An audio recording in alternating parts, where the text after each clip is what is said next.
Хеј, Pandamonium радио шоу. Еве сме назад, после неколку месеци пауза, после третата сезона. Како загревање за четврта сезона, решивме да направиме неколку интересни ствари, меѓу кои и овој спешал. Заедно со еден специјален гостин кој е тука од мојата лева или десна страна, како што гледате вие. Јас сум Дарко Скреч. Ова до мене е мојот човек Трајче и Кейт Активити. Здраво, Трајче. Здраво, Дарко. Здраво, Pandamonium радио екипо, се надевам дека сте добро. Леле колку се плашев ова да не го почнам на почеток. 4 месеци, колку 3 месеци, 4 месеци пауза? Неколку месеци, да. Поише од доволно. Да. Поише од доволно. Назад пак во студио кај нас, кај мене дома. Загревање за четврта сезона и мислам дека не можеше боле да ја стартаме него ли ова. Спремаме нови ствари и мислам дека ова е правиот начин со еден спешал онака да даеме на луѓето и да направиме нешто кое што се вратиме малце назад и ние во ритам. Точно. Едва чекаме да почне четврта сезона и едва чекавме да го направиме, пак да дојдеме тука, собереме, бевме активни овие денови, комуникација помеѓу себе и слично спремање на стварите, опремата, другите работи. Полека се спремаме за четврта, како што кажавме, и очекувате на наскоро. Кога го гледате ова, више ќе биде in the works, се разбира. Имаме специјален гостник кој него најавивме. Тој е нашиот човек Аритон. Пред да го најавиме, само сакам да ви кажам дека оваа епизода ќе иде на англиски. Аритон е дечко со потекло од Македонија, али не живее тука. И токму поради тоа не го збори толку добро јазикот, не го разбира и ќе збориме на англиски. А иначе, као што више имате прочитано на насловот, сигурно кога ќе пуштите епизодава, правиме спешал со Аритон, Amapiano special, Amapiano 101, the basics of Amapiano, како сакате. Значи, ќе збориме за Amapiano музиката, која имаме спомнато повеќе пати во овие 3 сезони на Pandamonium радио шоу. Една музика која верувам дека сите кои следат музичка сцена, фестивалска сцена, клубска сцена исто така и интернет моменти поврзани со музика имаат бар слушнато, некои претпоставам дека имаат слушнато и како звучи и слично, али Аритон е дечко кој потекнува од Македонија и кој живее во Јужна Африка, која е колевката на Amapiano музиката и на многу други музики кои потекнуваат од Африка. За што и ќе збориме. И решивме оваа епизода да ја направиме како спешал, да збориме на англиски, да збориме со него како човек кој живее таму, кој е дел од таа сцена, како диџеј, како продуцент, да ни објасни малце повеќе на сите нас, вклучувајќи прво мене. Јас бев првиот кој беше најзагреан за ова. Јако аутсайдер на се, јако аутсайдер и вие дефинитивно онака за да биде една интродукција into Amapiano. Да. Менјаме на англиски? Апсолутно, идеме. Okay. Now we talk in English. Please welcome Ariton, our friend. What's up, man? What's up, Pandamonium Radio? How are you, man? You good? I'm good, bro. Thank you for having me on the show, dog. Yeah, it's our welcome. pleasure. It's our pleasure, definitely. I'm happy that we finally arranged this because we had this in talks and I had it in my mind for like 2 months now. For sure. And I'm happy that we managed to get you here before you go back to South Africa. Yeah, for sure. So I wanted to ask you first because it's kind of like for me it was interesting as well. What's your story, man? How do you have your roots from Macedonia? You live in South Africa with your family. Like, how did you or your family end up there? And how do you feel like Macedonian, South African, blah blah? Like, what's your connection? How often do you come here? And what's your personal story in a way, if you want to? Yeah, no, for sure. So, yeah, I was born here in Štip, Macedonia, and moved to South Africa when I was about 2 years old. My mom is South African. My dad is big Macedonians, big one. Great. So I was always growing up around, the Macedonian culture and also South African culture, So like coming from here to there, I don't remember here from when I was young, but I grew up there and didn't end up learning Macedonian when I was young, which was a problem. So now I'm here and I'm like, oh my God, I don't know how to speak with people. But I'm learning, bro, for sure. But when coming from here to South Africa, obviously big difference. So people are different. Or here, I feel like, a lot of the people are very like monotone. Like, I don't know why, but I still love the place. I still love it a lot. It still has a very, very big place in my heart, G. So, yeah. That's nice to hear. Sorry, what city do you live in South Africa? I live in Johannesburg. So the capital, right? Yeah. Ooh, don't ask me, cause I ain't good at no. Yeah, I think it's the capital of South Africa. Yeah. School wasn't not my thing, bro. School was not my thing. I won't even lie. I wouldn't even lie, bro. Okay, yeah. And that's the main scene for Amapiano, Johannesburg or Yeah. all cities. Mainly in Johannesburg, cause the sound grew from there. So it was basically birthed in Johannesburg in a town called Katlehong.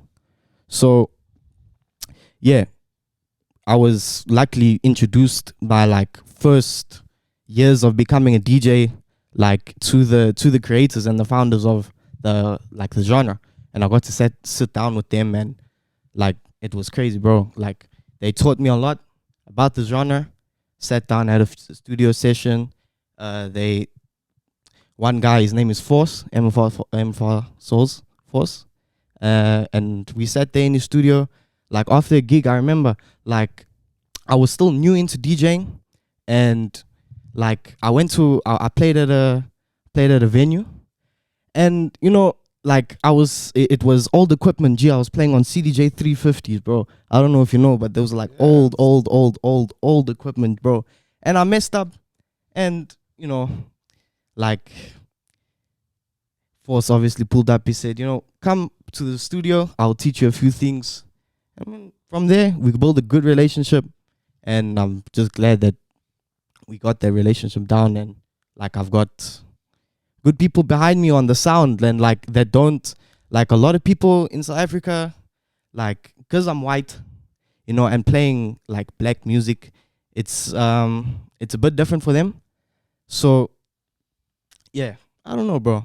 Yeah, I was gonna ask you, how's the reception between like, because in hip hop we always talk about like cultural appropriation and whatnot. So, like, what's the culture like with you being white and playing like, let's say, predominantly black music, which came from black culture as well? How's because you are from there? Yeah. So how is it like? It's different maybe for like people who are not bred from there. Like we're not from the USA, so we in a way we respect the culture, but in a way somebody can say that we appropriate it. But like, how do you handle that? How is the culture like, and how is the like dynamics between like black and white people there, and how are you perceived by the people in general there as a DJ who plays and who produces Amapiano music? Yeah. So like for me, it's all love, bro. Like with any person I meet, anyone like I communicate with, I'm always about love and positivity, bro.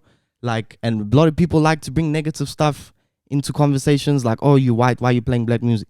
Like, who are you trying to be? Like, for me, I was growing up like with predominantly black people. So like I got into the culture and I was hanging around with them, and that's just me, bro. I wasn't like, with the blacks and whites and stuff, they, you know, like, because we had like a thing a long time ago. It was apartheid. That set like a divide in the whole country between the blacks and the Indians and the whites. But you know, now whenever I play, it's always love, bro. It's always love. Like I've never had like a bad interaction, like, oh, why are you playing this? Not in person, no. In when I go into like the venues and stuff, all love, always love. That's great to hear, and I hope it's like that in the future as well. Sure. We are talking about Amapiano, so I wanted to like ask you, coming from South Africa, what is Amapiano music? Can you explain it?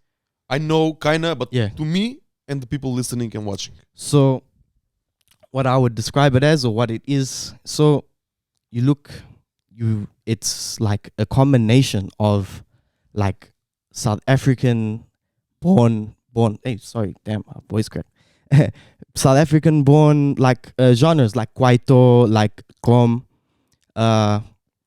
jazz, deep house, a lot influences on deep house, like lounge music as well. It's like a very big combination of all those things. Like kwaito is from hip hop, so you get a lot of those things from there. Hip hop, jazz, boom, boom, boom. Because like the chords and stuff in the songs, you can hear it's like very jazzy, and even the underground stuff, even more jazzy, even more jazzy. And like when you go to these places, like the underground places in like the townships and stuff, like you'll hear like crazy music being produced by like crazy people, bro. It's crazy. I don't know how else to explain it. It's just crazy. Yeah, what's the like? I know the tempo. Yeah. BPM is around like from 112 to like 120 like max. 111 to Yes. 114. 14 max. Yeah, max. Yeah, that makes Amapiano. And what else? What element else is making a song to sound Amapiano or to be Amapiano? The log drum. The log drum. That's the most drum. important. That part, is right? the most important. If you don't have a log drum in your beat, you don't got piano. So, yeah. Okay, can you explain it what it is? So, hey, I don't know the history behind the sound, No, or but how do you use it, and what makes it be the trademark of the Amapiano sound? it's like a very thumpy sound, bro. Like when you hear it on big systems, like it's like a punch, G. Like Like you can have very simple and you can have very crazy log drum patterns. Like it's just you can't even explain it, bro. You need to listen to that stuff and like just need to listen to it. When you listen to it, you'll understand. Very pumping sound. Of course. Yeah. So what you said about the scene, how is the scene divided there? As you said, like, and as I said, I'm an outsider to this, so I bring parallels from like hip hop and like, because you said like the underground. So is there like a commercial scene where where a certain type of Amapiano, which is more like commercially played and more bigger clubs, is that one thing? And then like what it means to be like what it means like an underground Amapiano, like how does it differentiate like production wise and like sound wise, and why it's not played in like clubs that are all over the country and are commercial ones? So when you look at commercial, like you looking at like the more simpler stuff to go like on top of the charts, like with the vocals. The main stuff gets that gets on the charts, like the stuff with the vocals. And when I talk about the underground scene, it's like we call it exclusive music, like exclusive music that nobody has. And when you can only find that music when you go deep into we call it the kasi, the township. So yeah, the sound with commercial, like obviously, like I said, with the vocals, like you get obviously the repeating vocals and all that. But with the underground music, it's more like letting the like log drum speak and letting the piano speak. Like they like to do a lot of improvisation on the sound, on the piano.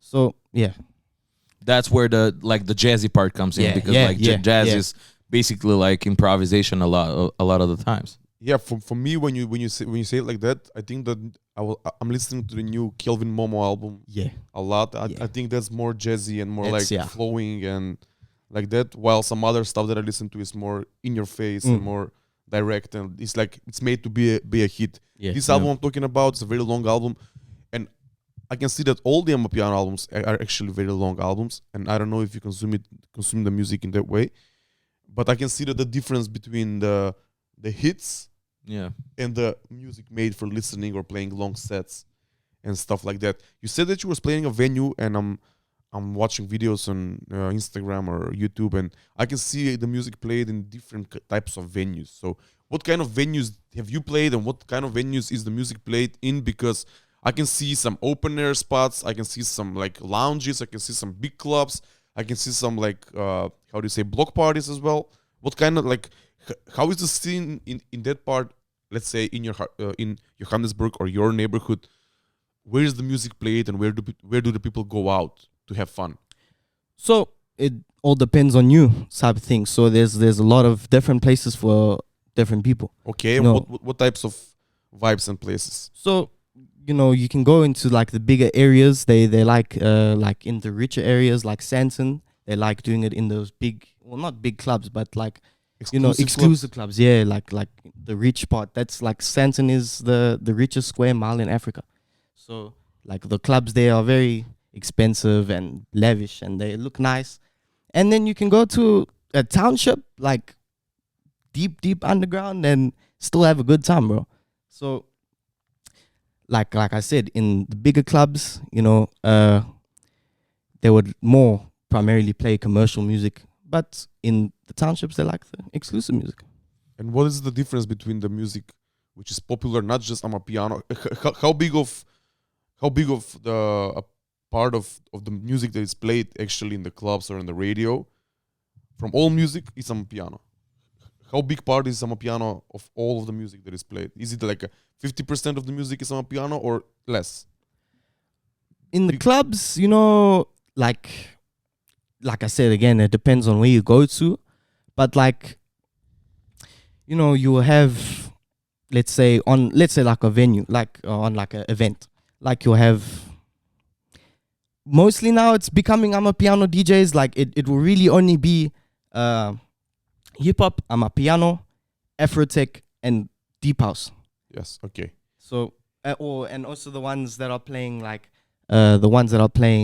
hip hop, like the older stuff and stuff like that. Old school, yes. Yeah. So yeah. Yeah, but what percentage, like let's say like you as a DJ, right? Yeah. How do you go about like which venue are like people from the underground scene welcome, or do they have the chance to like play at big commercial clubs, or that music is not accepted by the general mass like over there? Like I want to get more into like the club scene, because here we don't have that. Like most of the times it's like separated by genres. Like maybe like Darko, even when he plays, like he can like merge something in between, like Afro beats, maybe even some piano in his sets. But it's like, let's say generally hip hop, right? So and it's like when you say that like he's playing, like I see you playing at a club, you know, I'm like, is it gonna be like 100% on the piano, or do you go like into different areas, different genres? Do you try and mix and match? How does one night, like at one of the clubs, do you see like different kind of music? Do you listen to, or it's just like straight up Amapiano music all night, and like you do in the Amapiano like spectre? Do you go about like more playing some underground things and like maybe the commercial stuff? How do you go about like during a set of yours in one venue? Yeah, like I said, it all depends on the place. So if I'm going into a township, I'm gonna go play some exclusive music no one's heard before, because they enjoy that type of thing. But when you go into the bigger clubs, like I said, Santon and them parts, like you would more want to play commercial, because you know it's all about getting the club hyped up. You know what I mean? Of course, yeah. So, you know, some people, they don't understand it. Like when you like when I play, I usually throw in some exclusives there, here and there, some things that people maybe haven't heard, and then some things like all of them know, like just to get like them. How can I say, bro? Like I don't know, like more. Yeah, I don't know how to say it, bro. More hyped up, right? Yeah, nah, for sure. Like more, they can hear everything. They can hear what's going on. Yeah, you know? It all depends on For the sure. moment and how For you sure. feel at the For moment. sure, Yeah. for sure. And what is the way that you play the music? Do you play the music as like electronic music? Like electronic music is played? Like longer Oh yeah, mixes yeah. on the CDJs with smooth transitions, with the long sets. How long is the sets? Are the sets, and does everyone play it like that, like electronic music? Yeah. So In the mostly, approach? mostly everyone's playing it as if it's like electronic music. Longer sets, play the full song, like, and then have a smooth transition, like you said. That's basically how I would do it as well. Yeah. Okay, and do you feel like the Amapiano scene came from the electronic music scene in South Africa, or it mostly came from the hip hop side, let's say, or the Afrobeats side?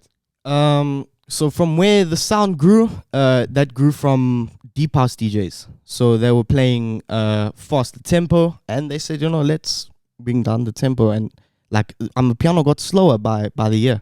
So once it hit 113, that was like the sweet spot. So yeah, basically like that, bro. Okay, and do you feel like the biggest names came from electronic music first, or the big names in Amapiano now, the pioneers that you mentioned, are known for Amapiano only? Like the pioneers, they all grew the sound together, bro. So now all of the big artists are from the bottom, from making the sound. And when you say the pioneers, what names come in mind? MFR Souls, definitely. Kabza the Small. There's a lot of names, but the pioneers. Well, I would say Amapiano Souls for sure. That's where the sound grew from. Yeah, for me, Kabza the Small, I think it was the first artist I saw. And I heard for the first time that I liked. I don't remember which song, but I think I got hooked on some Kabza the Small stuff. Crazy production. That guy, anything he can make, bro. Soulful, he can do it. Big songs, commercial songs, the exclusive ones even. He's making all of these now. It's crazy. And what was your introduction to, like, when you were young, what kind of music were you exposed to? And how did you, like, get in touch with the culture? Like, were you, like, listening to, like, African music, maybe, like, in your, like, early days? Were you listening, like, to hip-hop? What were you, like, exposed to as a young guy, and how did it come about for you to start producing music and starting wanting to DJ? And what was that transition like? Do you come from like a hip hop background, like, and what made you go into this direction? Like, because I know for a fact that this is like a newer genre. I wouldn't say. How long has Amapiano been a part of? Like, since when would you say that Amapiano has birthed it, like, as a separate genre? Like 2014, 2013, something like that. So that's pretty new, like not even 10 years. It's very, very new baby. Very new baby. Yeah, sure. So like with you being 18, I would say like when you were maybe like 3, 4, 5 years, I know for a fact that I started listening to music at around that time. I wouldn't remember it, but my parents would tell me like, yeah, you were listening to this and that. So like, what were you listening to like in your earliest days, and how did it go from like whatever it is to like being Amapiano music, and how were you exposed to it, and what made you gravitate towards it? So, like, for the culture, I've been around the culture my whole life. Like I said in the beginning, all my friends were black. I was Mlungu. We call it Mlungu. Like, what does that mean? Like white boy. Okay. So if you got that, you good for sure. Yeah. But early on, I wasn't listening to music. Like I only got into listening to music at like maybe like 10, 11. So I got into producing like 7 years ago. So I started with hip hop, and that was my baby for like a long time. And as I started growing older, I started going to more like clubs and stuff. And I walk into a club, and they playing the sound. What is the sound? I've never heard this in my life. Oh, this is Amapiano. Hey, this is crazy, my man. So I'm enjoying the music. I enjoy the music. I go home, I sit down, I say, okay, let me learn. And I learn from there. And I'm like, let me start DJing it. Let me see what happens. Because at that point, I was like with the producing and stuff, like with the hip hop, it wasn't really going anywhere. I was just making beats and like sending it to people, and yeah. But I started DJing like a year ago, last year, February. So I'm still new to it for sure. And yeah, last year, February, I started. And from there, it's just been crazy. Like I started in, I'm not sure, maybe October. I started with TikTok, and like that really blew. What happened? Bro, TikTok? What did you post, and what was the reaction? Bro, I made an account. I told my dad, like, I'm young. I'm like, let me see what happens. Let me make an artist account. Okay, I'll start post 2 videos. Okay, cool. I'm like, oh, there's this thing you can go live if you have 1,000 followers. I'm like, okay, let me grow the account. 1,000 followers, I got it. And I started doing like the really big thing was the lives, and that like really changed like how I was doing like stuff, bro. So I started gradually going up and up and up in followers, and like seeing so much love. Like I was pulling like on TikTok like 1.5 thousand people at a time, bro. Like viewing just to watch me play Amapiano. And I was like, So you this is crazy. So you was playing the whole sets live on TikTok? Yeah, whole set. And I still do it now. Okay. For sure. And what is the routine? How often do you do it? How do you manage to put it in the schedule? And what is the reaction of the people watching it? You know, I try to do it like almost every day, like at least one mix a day on TikTok, go live, see like my supporters, and you know, it's all love. Like I have time, I usually sit for 2 hours just nonstop, whole set. I'll talk to the fans in between, and yeah, I have the time to do it, bro. I have the time to do it. So you did it from here as well? Yeah, well, I'm doing it like as we speak now in my house. I have the whole setup there, all set up. So yeah. That's good. That's sick, man. Yeah, I mean, finding your niche and like finding a way to communicate with your fans and like connecting with them, it's one of the best things that a DJ can do. But I wanted to like, how did your connections come about? Like, where did you learn from how to produce it? Was it the internet? Was it somebody that got you mentored into it? Like, what was how did you get into I know you said that your friends were the ones that like made you listen to this stuff, and maybe like you were exposed to it from them, but like I would suppose like what did you start listening to, like from hip hop, when you started listening, when you started producing the beats? Like what was the thing back then? Like I would say like maybe it was the newer stuff that was like that moment, like A$AP Rocky, like Migos, Drake, something like that. Stuff, yeah. Yeah. Stuff, So the current stuff, and like you then went from like that. You say it doesn't work. What was the thing that made you like switch? Like, was it you not being like the things that you were putting out not satisfactory up to your level, and you maybe wanted to do something else since you were young, and you were like, because I know from myself, like when I was that young, like my brain was like a sponge, you know, like you take in everything, you see what works and what not, and then you go from there. So like you said some of the people's like told you to come. How were you, like, were they respectful? Were they like greeting you? Did they want to mentor you and like show you how to do and what to do with the music?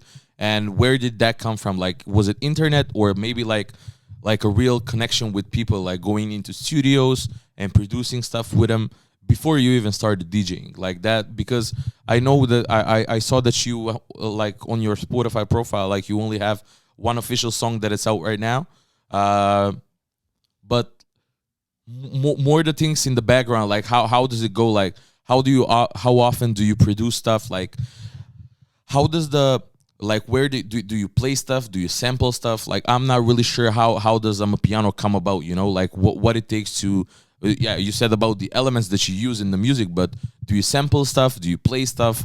How do you get inspired to like produce a Amapiano song?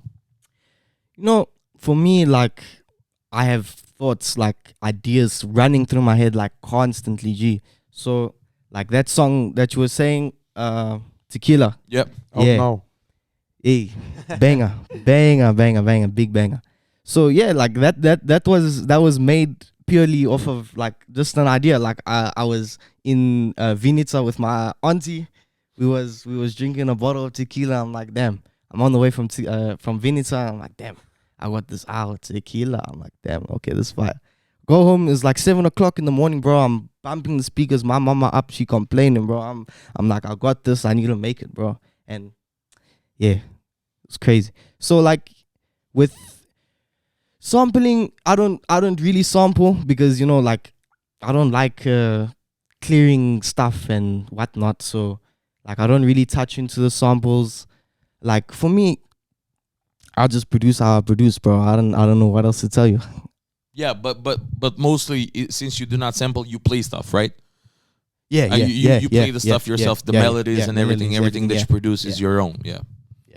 Is that the general thing, or how do like, what is the general rule of like other Amapiano producers? Is there like a signature thing that they do, or like it's like different thousand ways of doing it? Like as you said, like the more jazzy stuff, are they playing it or are they sampling it from old stuff? Like how did they go about as well?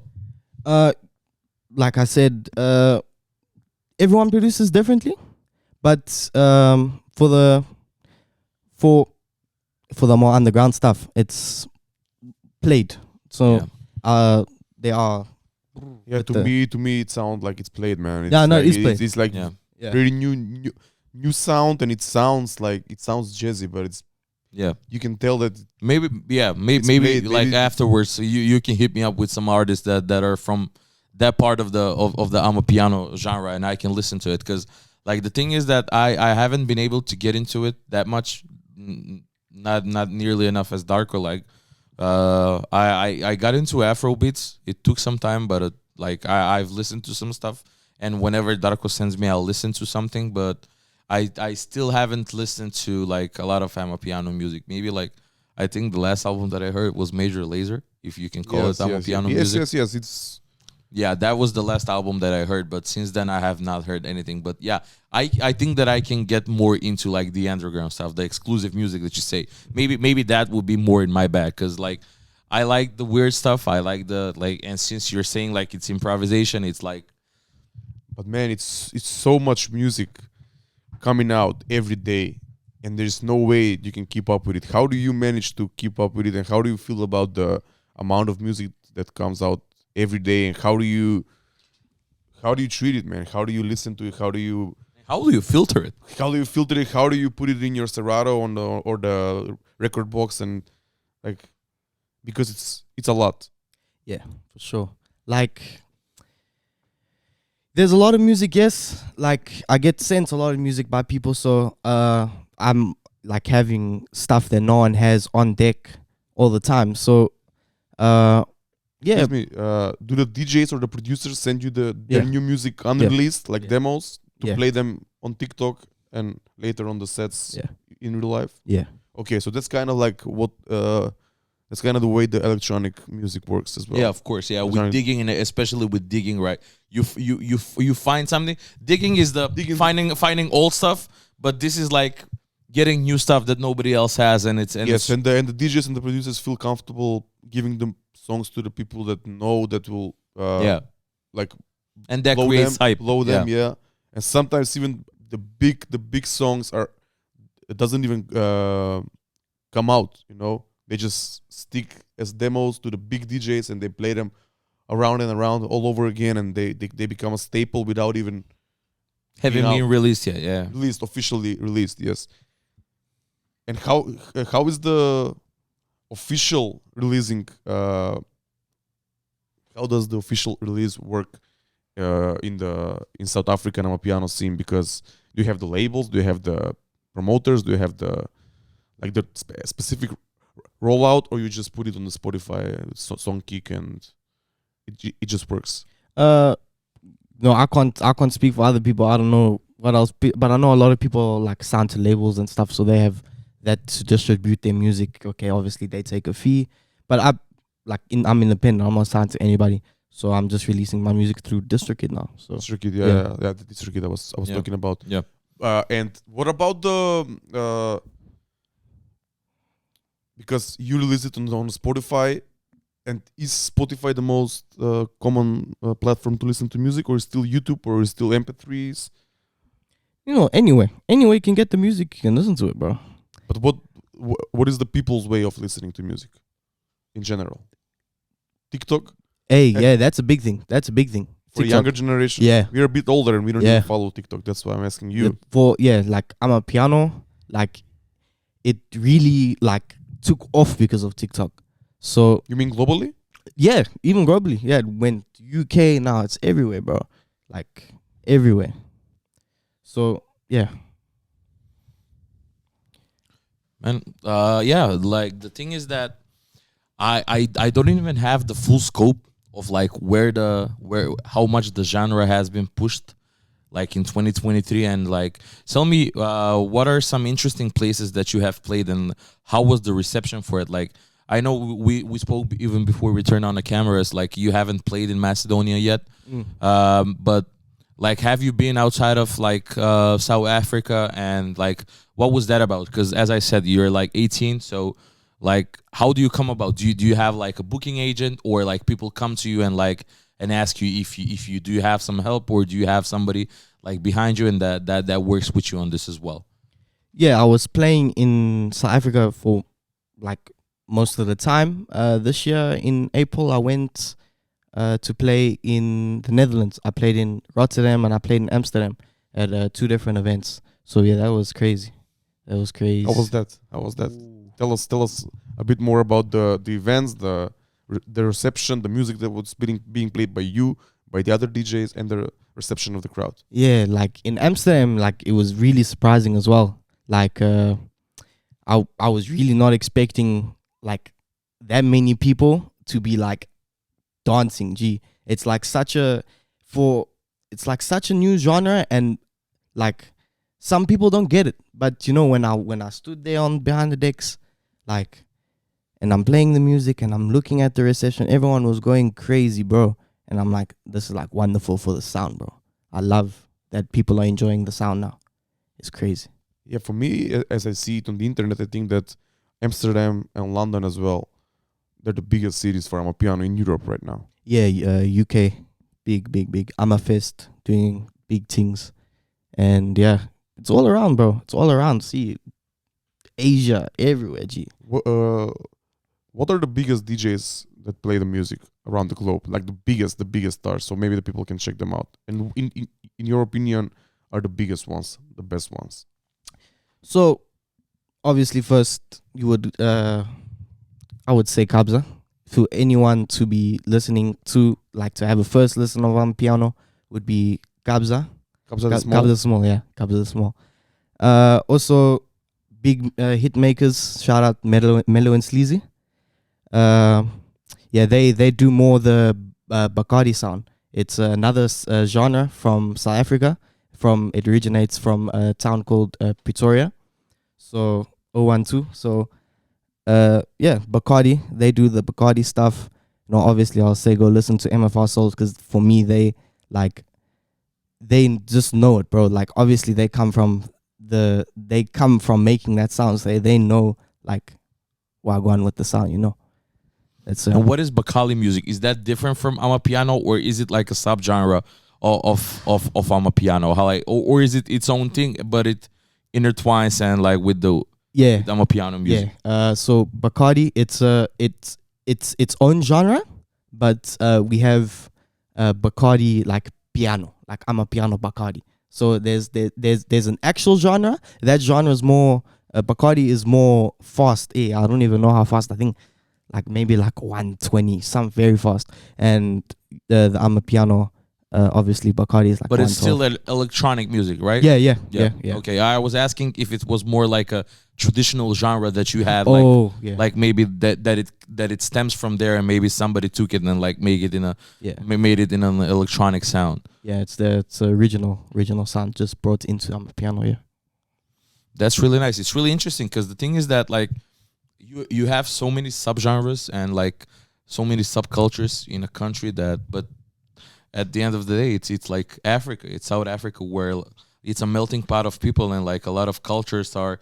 Even though like you can say black people, but it doesn't necessarily just mean black people. Like there's different tribes, there's different cultures, and like I think that's where it comes from. Like a lot of music that is being produced right now, I wouldn't be able to tell the difference, but as being from there and being a part of the culture, that's why we wanted to like sit down and like talk regarding the different kinds, because like I wouldn't be able to name like one thing. So you would say like that is the artist. Can you give me like an album to which I can go to and play, or maybe like a DJ set that's legendary from the Amapiano scene that somebody will have to listen? Like there's like boiler room sets that are like must, but like, is there something from the Amapiano world that I have to listen to before I even started listening to like albums and such? It's a good question, bro. Like for me, like there's a standout mix for me. It's on. Can I shout out the YouTube channels? Yeah, of course, man. Of course, yeah. Top Dog Sessions. It's on YouTube. It's a DJ Maporisa mix. That one I know from Darko. Yeah, bro. Like you said, Maporiza. Yeah, DJ Maporisa. Maporisa. Okay. Yeah. I was thinking Maforisa. I was thinking it was the pronunciation. Okay. Yeah. That mix for me, that was like really a stemming. Like, I was like, my friends put it on the TV, and I was just listening, bro. I'm like, there's no way, like, the sound is crazy, G. So that obviously won. An album, like, I don't even know, bro. Like a new one. I don't even know what's been released, like new albums. Do you listen to albums? You know, I'm not a big album listener, like, especially like with the longer ones. But, you know, if there's some hits in there, I'll obviously listen to everyone, bro. I'll obviously listen to everything.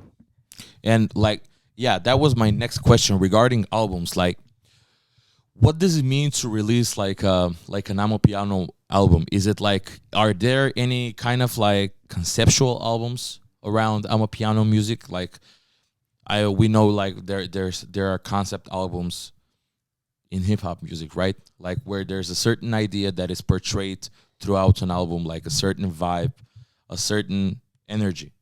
But is there something like, or is in Amapiano music that is closer to that, or is it just like more like collections of songs that are put into an album? Like, what do you get from listening an Amapiano album from top to bottom? You know, like, is there an intro? Is there some, because it's electronic music, how do they go? Like, is it connected in a way, or there's like transitions in between songs? Like, I wouldn't even know what to expect from, or is it just like a collection of like maybe like 13, 20 songs, and just you can pick and choose whichever ones you like? And then how do you go about, like, I know you said like you receive like DMs and like with demos and everything, but most probably you don't only play that stuff, but you only play, you do play like officially released music by other people as well. So like, do you listen to it? How do you listen to it, and how you fill up your crates, and how do you know like what you're gonna play that night? Like, how do you choose your songs? You know, with the albums, like, depends on the artist. Like with Calvin Momo, I know he likes having intros, like very like intros, and it will normally stay in one topic the whole album, like, or a specific vibe. But it just depends on who you listen to, for sure. And to getting music, bro, like for me, like I just have an ear, I guess. I don't know, like what would go hard in the club, you know? Like I'll just scour music. There's like a lot of channels on YouTube that release like the exclusive stuff. So I ravage through there sometimes, see what's popping, like who's making what. So, and there's a lot of fire stuff that's like being released, for sure. And is there like a difference between, like you said, TikTok is a major part of the genre? Is there certain songs that like work on TikTok, and like certain songs that work in the clubs only and are like club bangers? Because that's the same thing, like what you said. I think like Darko does as well, but Darko listens to albums as well. But from the album, he will try and find some bangers that he can play from the club, something in his home sessions, or maybe like something that he can play at a cafe or like a different venue, which has a different vibe. But like, do you put it like you put it to the side, and like, you know for a fact that one's gonna go into a club, and you know for a fact that this one's gonna go like to a TikTok set? Do you know that like the because I would suppose like the TikTok users are much younger than the ones going in the clubs as well. Because if you're in a club, I would suppose like you're playing for like an older generation of people like that are in the clubs. You know, with like TikTok, like if a song is big on TikTok, it will be big in the club. So like big songs, like there's a new song, well not new, it released like maybe a month or two ago. It's called Nike. That really blew up on TikTok because like a big thing with Amapiano is the dance challenges. Like that can really make or break a song. If you can make a dance challenge, like a good dance challenge to your Amapiano song, and if you can get it up there, it's gonna be up there. So that music, more the commercial music, like would work in the clubs, obviously. And on TikTok, you know, like obviously you wouldn't dance to like obviously like a private school album. Like that's more for like listening, if you know what I mean. Yeah. You mentioned a few interesting things. He said a new song. A new song 1 month ago. Yeah, that caught my eye as well. What does that mean? It's not new if it's like yeah, 1 month old already?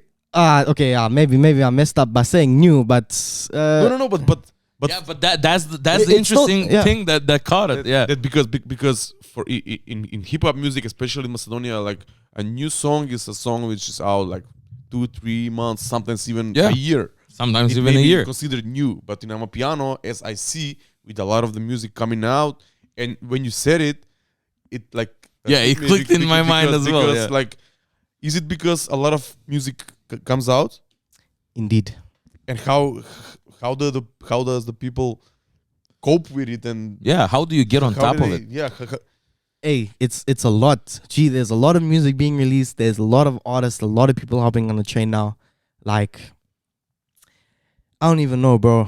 Like, What do you have to do to stay on top? Like, do you have to produce and trying to find the next big thing, or like, is it more like, as you said, you made a song, you put it on like TikTok or whatever, and the only thing that is how do you like give it to the people? Like, is there a certain way, as you said, like the dance challenges? How do you do you have to do that, or is there any other way that you can blow up without doing that? You know, is there any ways, or is there any place that the music can speak for itself without you doing anything? Like, you just put it, some DJ gets a hand of it. Like like you Scar for music. Let's say just one of the big names comes through one of your songs, right? And he loves it, right?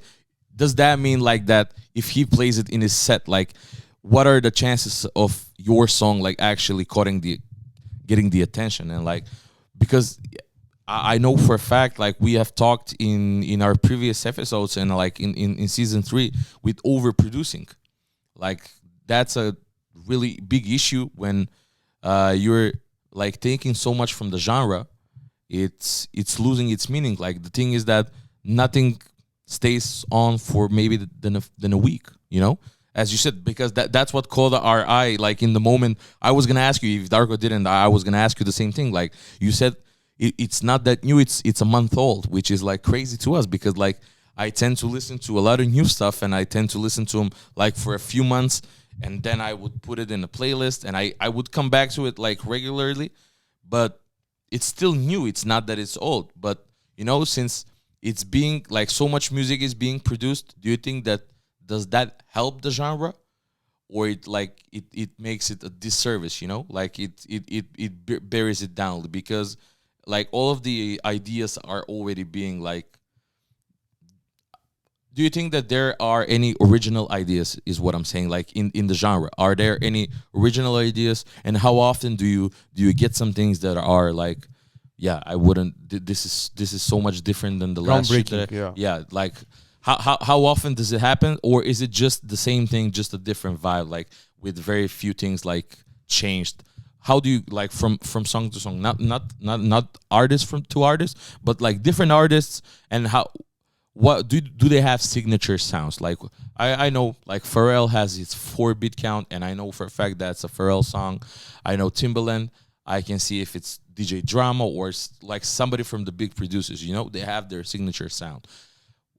How necessary is for a producer of Amapiano music to have a signature sound? Like, or do you just produce it and just trying to make a big thing out of it with dance hits and everything? Because that sounds to me like the genre would be like depleted in quite a few years if that happens on a daily basis. Like, a lot of people are coming on, as you said, are getting on the train and they're producing music. And now with technology, it's really easy to get into, you know, like, yeah, you would need like, I don't know, maybe like a day or two of getting into tutorials and whatnot, and then you have the basics to try and do something. And with packs and everything, you can download a bunch of stuff, and maybe you can even like get something together, you know, that can qualify as a song. But what it would mean, and that happens with a lot with bedroom producers. We call them bedroom producers because those are the people that do make beats, but they do not make instrumentals. Like, they would do a loop and that's it. You know, there's no intro, there's no breakdown, there's not enough arrangement into the song that you can call it a song, you know? So my question is, do you think that that's helping the genre, or it's doing a disservice by, and how often do you listen to stuff and see like, okay, that's it, like this is something that I've never heard before from this genre? How often are you surprised by people what are and by their output, you know? I'm surprised every day, my man. Like, obviously, people like with the DJs, they record a lot of mixes like around the clubs, so you get to listen to a lot of the exclusive music on the mixes. So for some it may be good that there's too much music, but some may be like saying like, oh no, it's bad for the genre that there's so much music, like because the song like can get old after a month, 2 months. A song like for real can get old very quickly because everybody's on to the next stuff. Yeah, everyone's on to the next thing with piano.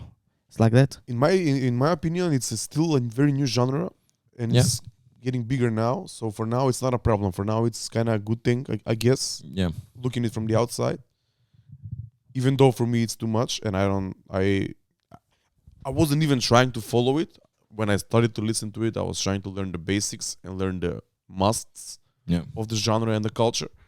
And I don't follow every day the new music, blah blah. And I don't even care because, as he said, like, if you have to be that on top to be on top of the music, that I don't even want to be.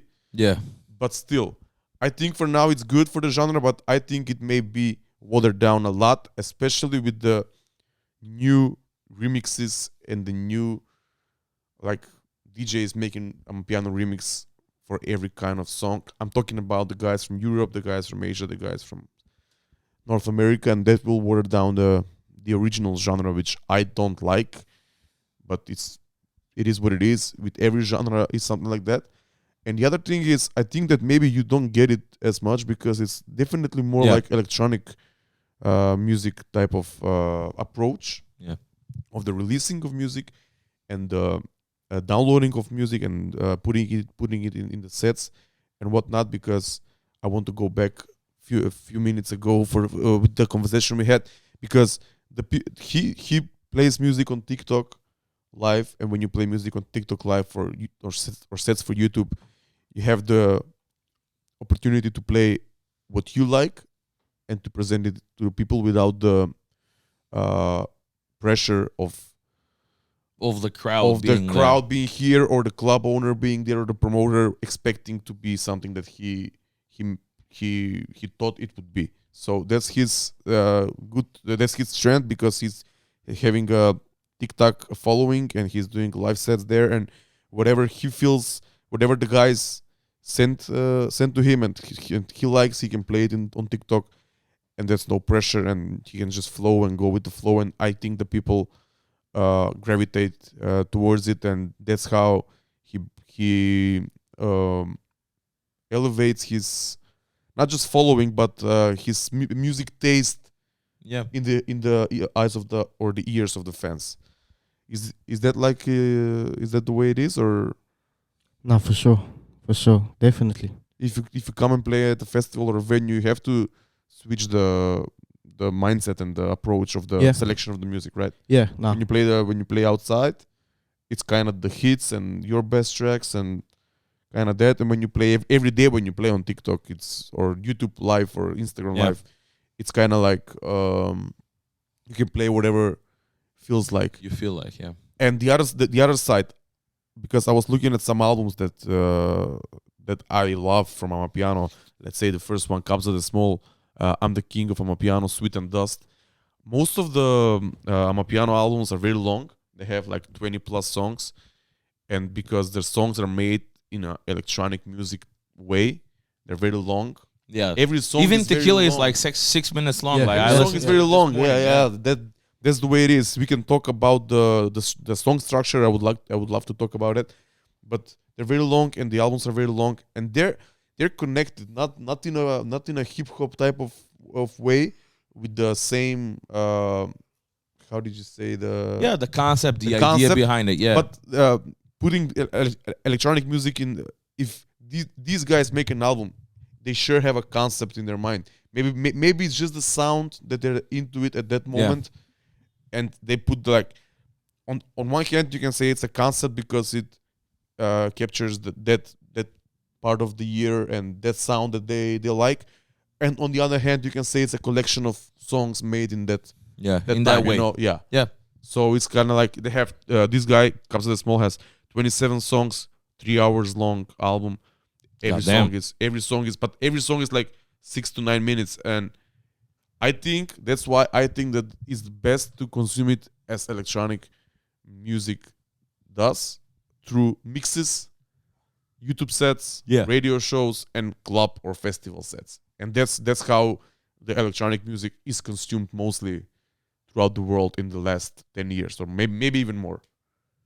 Not like classic albums. And I'm not sure. I guess these guys have like special sets made of this album, made of these types of albums, because if you put these 27 songs in one set, it will be like this is like 3 hours. It will be like hour and a half, maybe 2 maximum. So like one special set, I'm the King of Amapiano, mixed live or something like that, and that will make the album experience even better. Even if I haven't heard that type of mix for this album, especially. Yeah, definitely. I wanted to ask you, Ariton, like, do you? I know you have like Tequila, and is that the only official release that you have? Yeah, at this current yeah. And like, do you plan on releasing more stuff, or do you plan on like producing stuff and just giving it to other DJs so they can play it exclusively? And how do you know which songs to officially release, and how do you know like some of the songs that they're gonna be like exclusive type of things, and like giving them to the right person? And how do you choose that person as well? Because like you can send the songs to whoever, like you can even send it to like Black Coffee or whoever. You can reach somebody, you know. You can DM them or whatnot. But how do you choose that person, and how do you choose where does the track go? You know, for me, when I produce, bro, I'm producing every day, like non-stop. Like that's like all I do, bro. If I'm real, like I have, like I said, like a lot of ideas flowing through my head all the time, and like I've been so attached to like producing. For me, is now it's just like, you know, sit down and like work, bro. Like get at least one thing, like one song, at least a day, for sure. And I have a lot of stuff in the vault. Like I have a lot that I want to release. Just now, just planning on when I want to release, how I'm going to release it, what's the promo, how am I gonna send the songs out, who am I gonna send them out to. Like I have a lot of mutual friends, a lot of friends that I can just send the music to. They're also DJs. Like I've made a lot of connections since I've started playing, and like that's a blessing that, like, you know, like a lot of people, I can send my music to a lot of people. They can send me a lot of music. Like it's all love at the end of the day, for sure.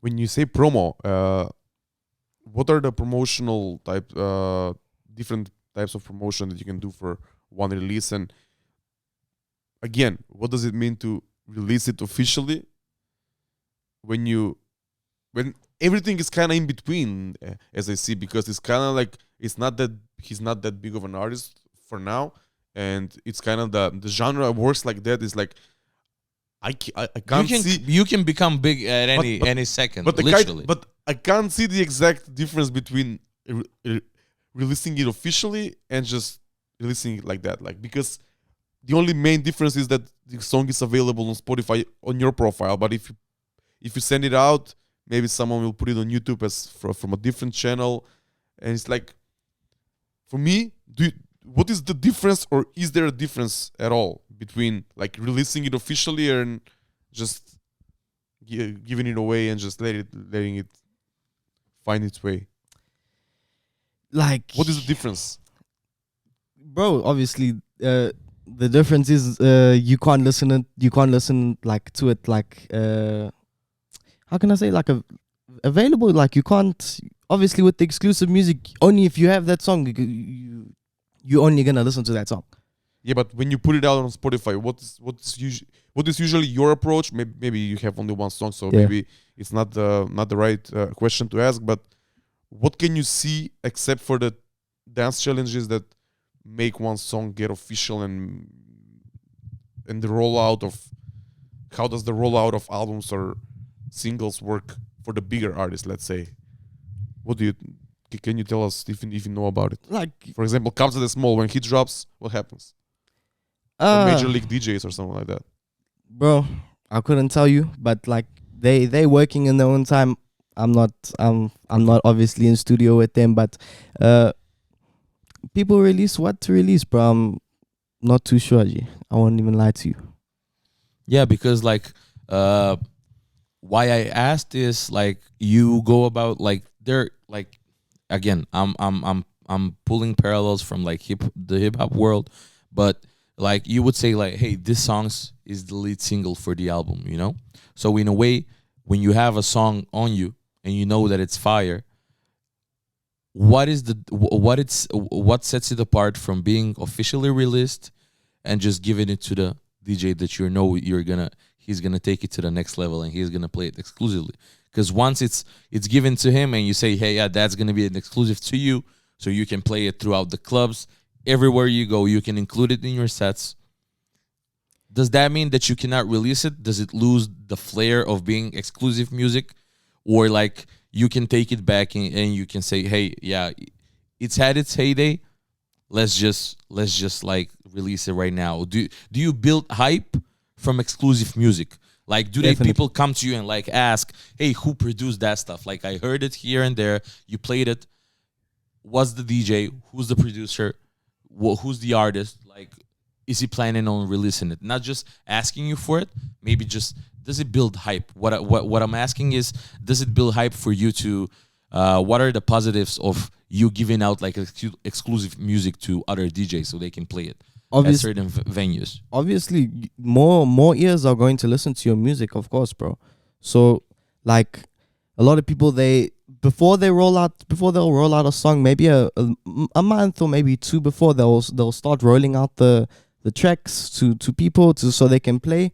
And you know, like, a lot of videos are being made, so a lot of them are taking videos and, you know, like using it as promo. Yeah, using it as promo, like, and you can use it yourself for yourself as promo as well. So like, you can take their videos and say like, yo, hey, this is my song, this is being released like at a crazy club, like, you know, there's people vibing to the song or whatever. So it's definitely good to send your music to other people first, for them to play, roll it out. And, you know, if you have a big enough like hype around the song, reaction, you should release it for sure. And a lot of them don't do that. Some of them don't do that. Like, they have so fire songs, bro.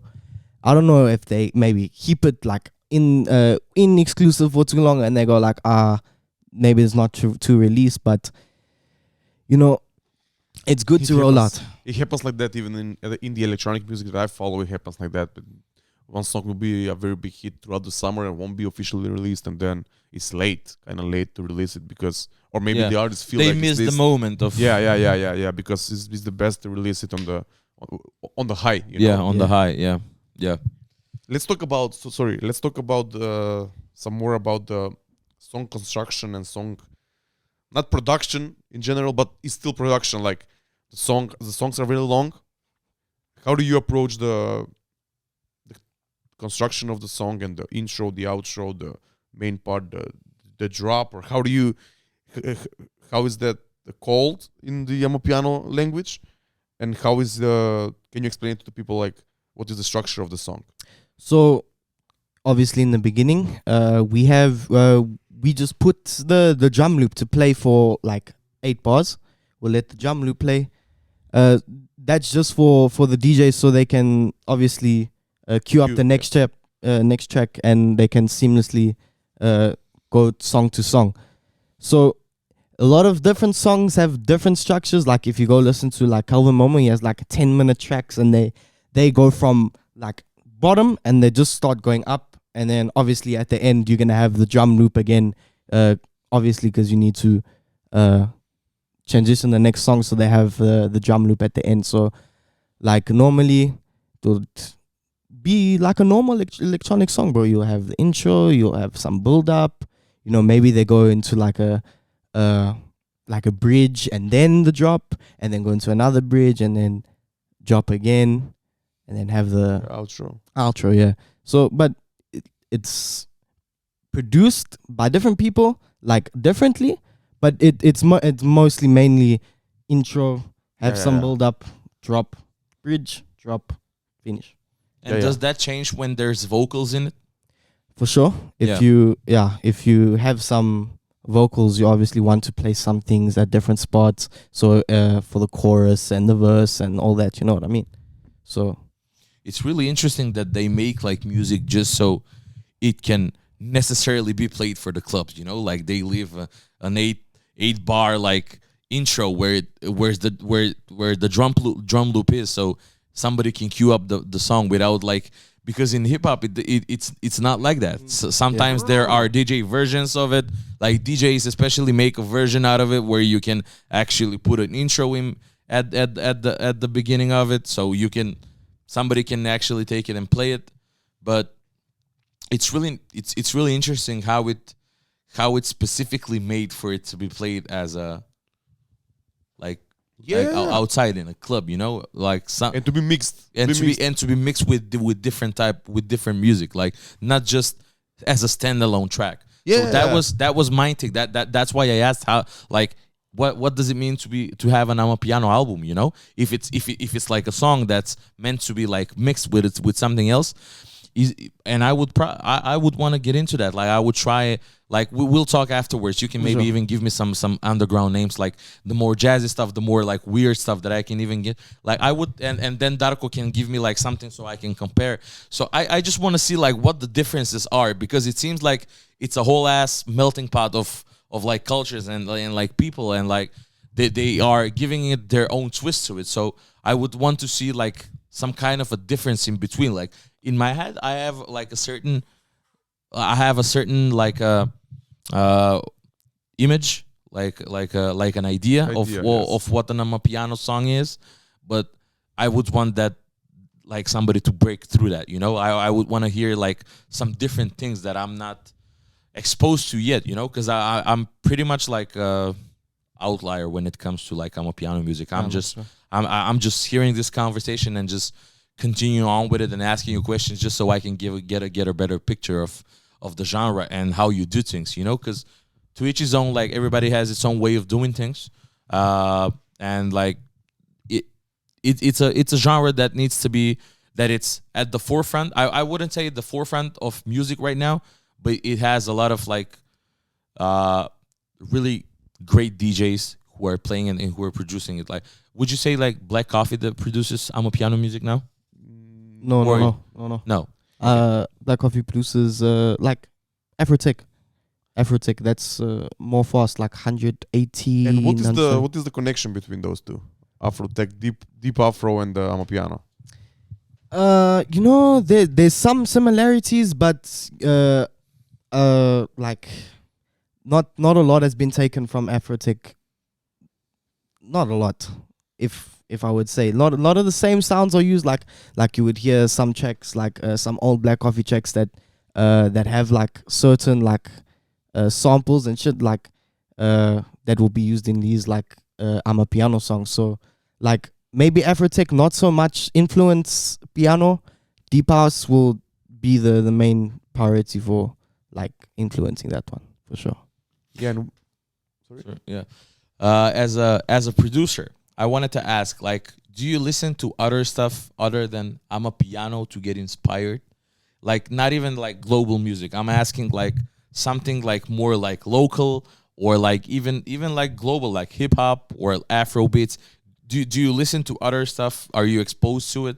And like, how do you use that for like producing Amapiano music? Can you get ideas from different genres and bring them to the music and produce Definitely. Like I listen to, like, still hip hop is like my baby. I still listen to it every day. Like I'm still in love with hip hop. What kind of hip hop do you listen to? What is your favorite artist right now? Definitely, this is such a like it's a basic bitch answer, but Drake, bro. Six God for sure. Of course. But yeah, fact. Us as well. yeah, for sure. Hip hop mainly. I also listen to like, I like to listen to jazz. I like to listen to R&B, like that. Like just it's good always to listen to different things, bro. And you can gain a lot of inspiration from listening to different things. Like jazz, I get a lot of inspiration from it. I listen to the chords. I listen to all these things, like the improvisations, how the chords are put, how the chords are structured. It's like you can get inspiration from a lot, bro, for sure. And what is your? Do you play live instruments? Do you play any kind of instruments, or you just? How do you go about like when you play? Do you use like a keyboard? Do you use? Do you maybe use like an MPC? What do you use for like programming and like structuring out the tracks? How do you play it when you play it? I know you said FL Studio, but do you use any other equipment other than a laptop and just speakers and a soundboard? That's literally about it. I don't play no instruments. I'm going to go learn like how to play the guitar. I also want to learn how to play the saxophone, definitely. So, I have a little MIDI keyboard when I make the music. Yeah. So that's literally how I'm doing it for now. Yeah, it's really. I mean, I heard tequila. As I said, it's not my thing. It's not something that I'm accustomed to. It's not necessarily what I'm listening to on a daily basis. Well, certainly not on a daily basis, but it has like a certain vibe. I don't know how to put it, but it has like a certain type of energy that like maybe even Darko can bring like other like parallels to it. But do you plan on releasing more stuff? What are your plans for the near future? Because you've been in how long have you been in Macedonia right now? Like 6 months, bro, going on to 7. Damn. So I've got like I said before, I've got a lot of stuff that I've been making. Like my uncles, they were a part of the band, so they know how to play live instruments. So I've got them in studio as well, like getting some guitars done, basically. Shout out to the Are family. Are. Yeah. Shout out to our boy Ariton from Štip, and his whole family, which Ariton is part of as well. Ara was the guy, Stefan Ara was the guy that connected us, and I'm glad that it happened. Before we go, I want to ask you, come back a few questions ago. You said that Afro tech is different from Amapiano, hip hop is different from Amapiano, deep house is maybe more similar, but kind of in the sounds. But what about the culture? Is there a big difference? Like not just the music is different for sure, but the way the people look, the way the people dance, the way the DJs play the music. If you go to a hip hop night in Joburg, in Amapiano night, or Afro tech night, like even the DJs, I think they look differently in the way they act, the way they dress, the crowd. I guess it's different. Can you tell us more about it from your perspective, just to get an idea how different are those scenes in South Africa? Like in South Africa, bro, like there's a lot of different things and events happening. Like most of them are Amapiano now, because the sound is so big, and like, hey, why not? Hip hop parties and stuff like that. I don't go to. Like when I'm in South Africa, I don't go to like different clubs and stuff like that. So if I'm playing, I'll go. But like if I'm not playing, I won't go venture into something unique. But like a lot of people like different things, when you start playing Amapiano, let's say from like someone, let's say one person before you is playing hip hop. If you go onto Amapiano, they'll go crazy, and then you'll see some people go back. You know what I mean?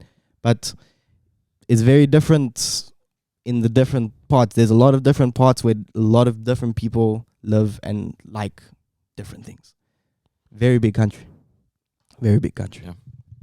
But do you, like as you said, do you go out like let's say there's a DJ that you want to listen to and he's maybe like an underground producer, and do people tend to like who are a part of the culture, who are like producers, DJs like you, and who want to know like some new music, some exclusive music, do they necessarily go just so they can feel like different kind of music, they want to get inspired? Do people actually go to the clubs to like, and not just general people to have a good time, like DJs and producers? Would you happen to go like, have you been to a party where you could, okay, like this is something that I can play as well. Like this sounds real nice. Like you can take something from that, and then you can like use it in your own sets and or in your own production, and use these things as an inspiration to build up on your own stuff. Do you do that, or do people do that in general? No, definitely for sure. Like a lot of the different producers are like everywhere. Like they're playing in a lot of places. So like when you want to go listen to the exclusive stuff and get more inspiration, obviously people do go and listen to the sets. Like they go all around, and you know it's usually close. So they'll go to the club, they'll go listen, go enjoy, and you know hopefully I get really inspired when I listen to like the stuff, because I'll sit and I'll listen, bro. Like I'll in the club I'll sit and I'll listen to what is happening to you. Yeah. So it's yeah, bro. So is there a different dynamic when you are with different people in the studio and when you are by yourself at home? And I wanted to get more in touch with that. Like I have like maybe like one or two questions regarding that. Like how did your connections come about, like in South Africa with the people that you were in the studio? Because you mentioned some people that are big over there, that are from the culture and the genre, and you have connections with them. You've been in studio sessions with them. How does that come about? Like, did you have like a previous connection? You knew somebody that knows them, or did you maybe like they heard your sets, your music, and they reached out to you, or you reached out to them? Like, how does that come about? And are they open to it? Like, are big names open to like smaller artists and DJs, just so they can help out and just do it for the culture and in a way? Definitely. For me, like I had some connections, but you know, with my manager, that's how I really got to get with like the pioneers of the sound, and they definitely like Cabs of the Small. There, I see him all the time in the studio with different artists, like maybe some like not as big artists, like shout out Last Born, like he's doing the most right now, Last Born, for sure. Like yeah, bro, they are bringing the it's growing, bro. They obviously want that sound to grow, so they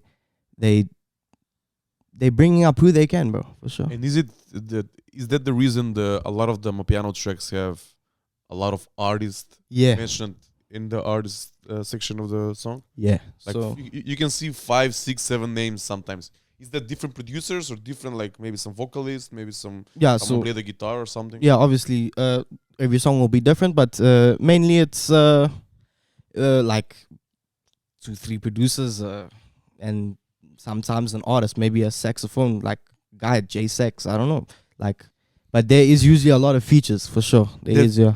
On Spotify, when you see a song name and then you have like 6, 7 different artist names, kind of strange names in a way, you know it's an Amapiano song. You know, that's like because you have 5, 6, 7 artists in one song, and that's a good thing, because we have talked a lot about the producers getting the shine and getting the credits. Yeah, of course. Yeah, and my next question is, these people, these artists, do they get paid? Like, how do they earn their money? Like, is it by streams? Do the bigger artists get paid like by streams, or like they make their money from streams, or is it just the same hustle, like they're being DJs and just playing all over where they can? Or how does it go about? Like how are they backed up financially, and how do they make their money? Like do you get big off streams? Because I wouldn't know, like Caps of the Small, how many like monthly listeners does it have? Like is that a big number, or is it like, is he making, or let's say 1,600,000 monthly?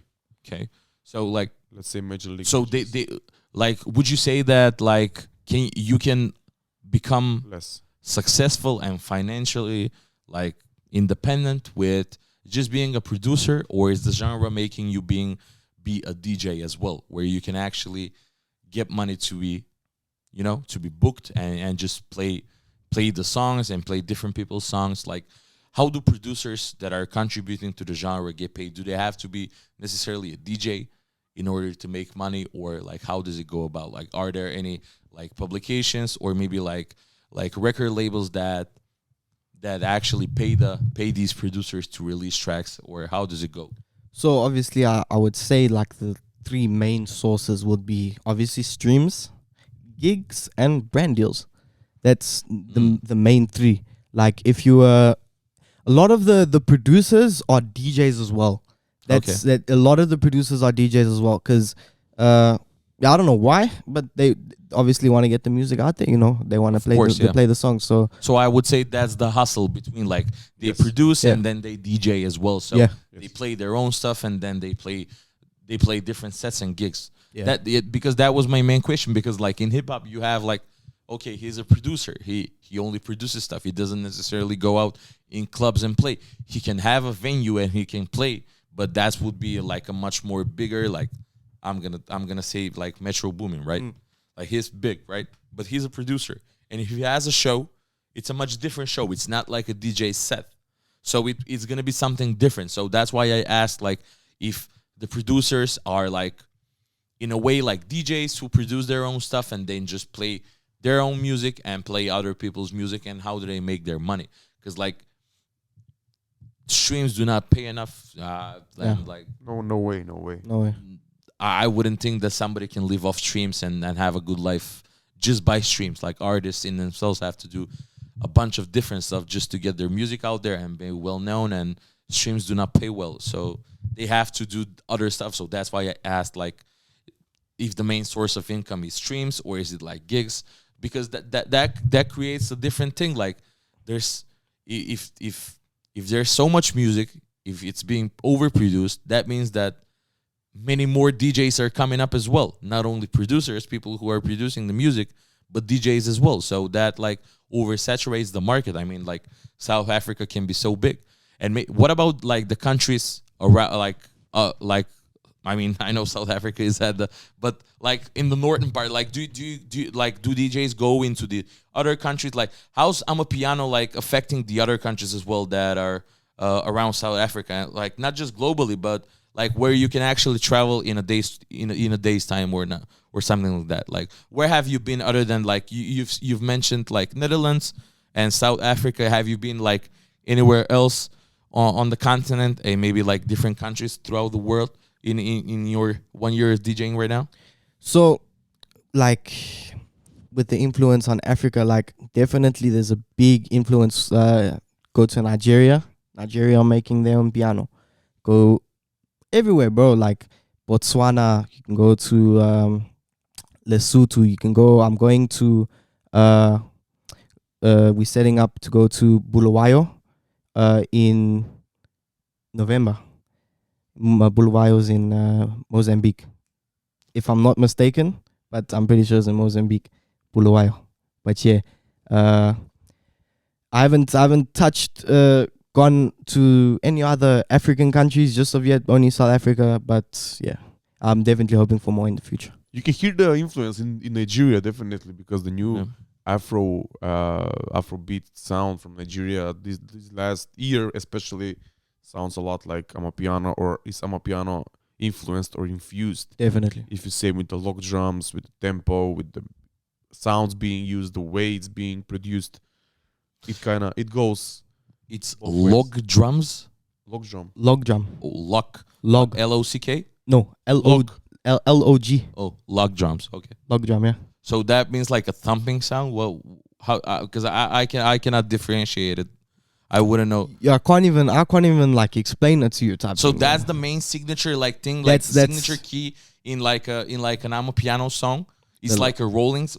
How can you explain? I know you said like a thunder, but like what does it necessarily mean? Is it like something that happens like in each bar, or like it? How often does it has like? What song is the most like the best example for this? Or maybe if you play Tequila, can you explain? Yeah. Tequila has in the second part of the song. So it's not that like often do you get the log drum, right? With Tequila it's a bit different. I used an 808 because I was going for more like Bacardi sound because that's what they use the 808s. Okay. So towards the end of the song, I use the log drums just to add a bit of spice for sure. Like I couldn't explain it to you, bro, but like you just have to listen to it to understand it, bro. Yeah, because that you hear the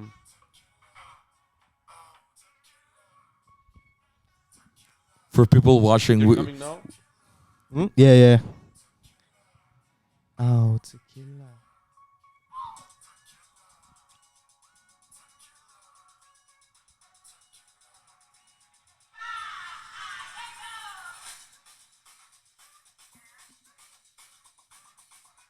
oh, okay, yeah, okay, like a rattle, like yeah. Okay, yeah, I get it now. Okay. Yeah, it's fine. Then yeah. Ooh. Yeah. It's fine. Okay, yeah. Okay, not because you the moment, I mean, initially when you spoke about it, I wasn't really sure what is it, which sound is it, but okay, yeah, I got it now. Yeah. So like, is it all the same, or are people like programming different kinds of log drums? Like, do you program it, or like do you sample it, or do you have a pack with a bunch of log drums, or like, is there any like, are there different log drums that you can use? Yeah. So like in the underground scene, they well, not underground, I'll say like more private school. Like we call it private school. It's like the more soulful stuff with the more jazzy stuff. Okay. They it's not a as hard log drum. It's more of a sub, but like a not like a sub. Like it's a log drum, but not with like a. It's more of like a like a. Don't know how to explain. More smooth. It's more smooth for sure. It's more smooth. It's not as heating as a log drum. But it's like a, let's say, just like a snare. You can program it. You can do a bunch of things of it. You can actually like make it where, in a sense, it's gonna be like your own log drum that you can. Are there like producers that have like their signature log drum that they use throughout their songs? Definitely, but a lot of them will stick to the same sound. They've made like a few variations, like with not a log drum, but like I don't know how to explain. More like a synth bass, like they will use in the songs. But mostly it's from a plugin. It's called Fruity DX10. It's the log drum from that plugin is the one to use. Obviously, I have some packs with like the industry standard ones that like the bigger artists use. So yeah, basically you can tweak and change it, but like they don't really change it as much. Yeah. For me, the main use of it is when as I see it and as I hear it, is when the drop kicks in. You remember in the EDM era or the house era, usually when the drop, then the melody goes crazy. Yeah. Right here, when the drop kicks, or where the log drum drop, when the drop arrives, okay, then you don't have crazy sounds. You still have the same like bass, and then you hear the log drum like boom, boom, boom, boom. Yeah. That is the sound. It's not like going something like it's with before melodies. the drop, but it I know what you mean. Yeah. When the drop comes in, then it's like it's going like, it's not, how do you say, it goes different ways, different patterns, you know. Yeah. And it's not some crazy sound that used to be like in the EDM era or something else. It's this drum that makes the movement goes. I guess the log drum, the pattern makes the dances as well, the challenges. Yeah. Because that's what you dance to. Yeah. That's why it's like dancing, like air drum. Yeah. air drumming, or like playing something like doing something like this, or Yeah. something with the hands. Yeah. Like, because that's the way the log drum. For a guy who doesn't have TikTok, you know a lot about dance challenges. No, but that's the way. That's the way even to dance when you. Yeah. If you don't on the dance floor, you cannot dance. You cannot dance like house music. You know, it's not like this. Yeah. It's more vibrant. It's more like soulful. I mean, so not soulful, but like vibrant. I would say like jumpy. Like it's all over the place, but in a concealed place. In like a good way, it's not chaotic, but it's like more like playful. Yeah. Exactly. Yeah. They like to mess around. They like to try new things. Definitely. Is this the lockdown?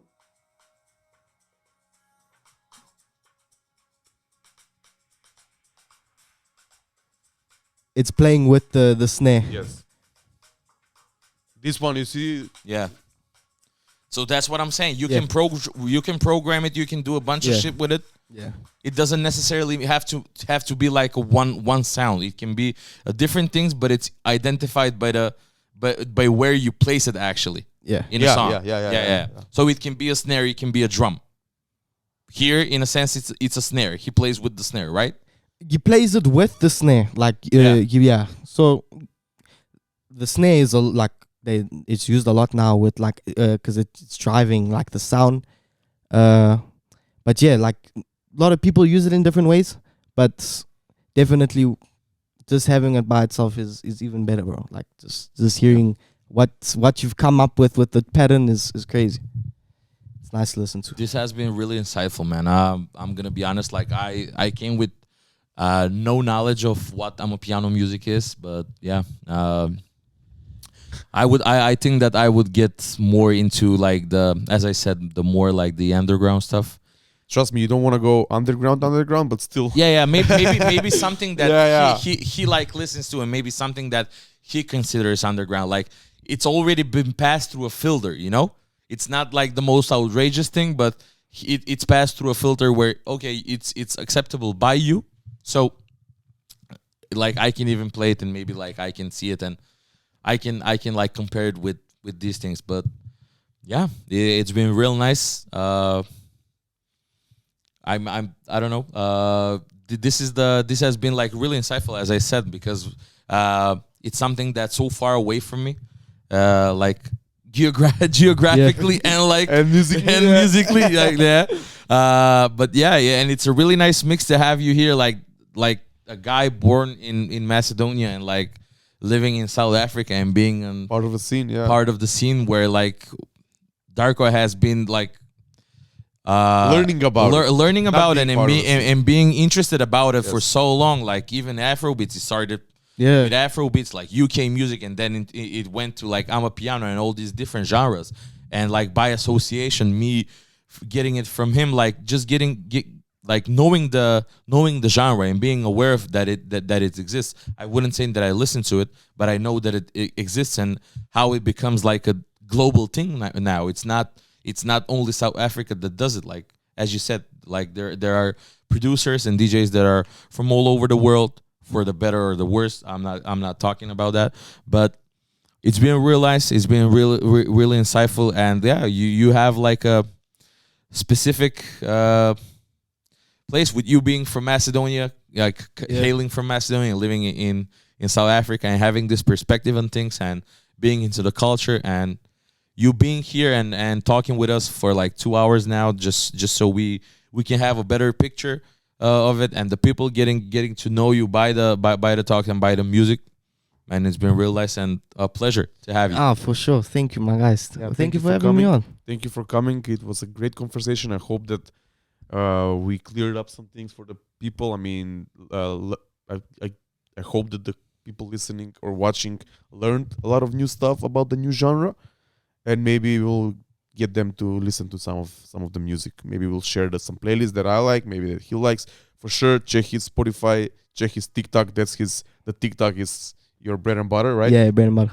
Instagram, of course, we will tag. Of everything. course, all the links will be in the description. And if you want to promote something else, do it.